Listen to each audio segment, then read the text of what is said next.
အခုဆိုတော့ဒီကောင်အစ်စ်ထဲမှာပေါ့နော်ဒီကောင်တော့အစ်စ်ပေါ့ဒါလုံးဝအစ်စ်ထဲမှာပေါ့ကိုအဟောင်းသူတေးတော်ထပ်ဆမ်းမှာသူကအဲအောင်ဆရာကြီးဒါအဲအောင်ဆရာကြီးဖြူပြီးတော့ကိုထွန်းတော့ပါဗျာနော်သူဒါလေးဦးနဲ့သူထည့်ပြီးစားမှာသူဒါတေးကြလားပေါက်ကြီးလားသေးလားတေးကြအောင်စားမှာပြီးဒီကောင်ထည့်ပါဗျာဒီမှာအစ်စ်လုံးဝအစ်စ်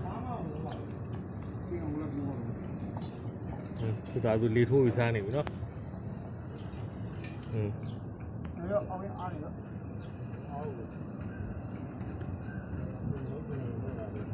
သူလေးထိုးတာပဲချူတော့ထွက်နေပါပြီဗျာဘူးစီတော့ဘူးစီကောင်းတော့ထနေပါပြီဗျာ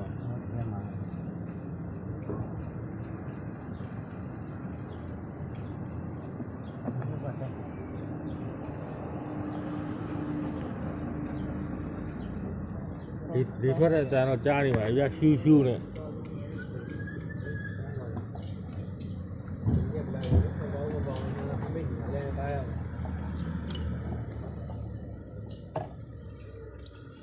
တွေ့ပါဗျာတွေ့ပါပါဗျာ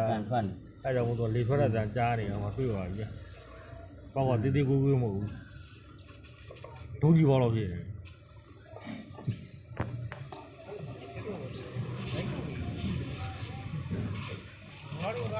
ရှူးတော့ထွက်နေဗျာ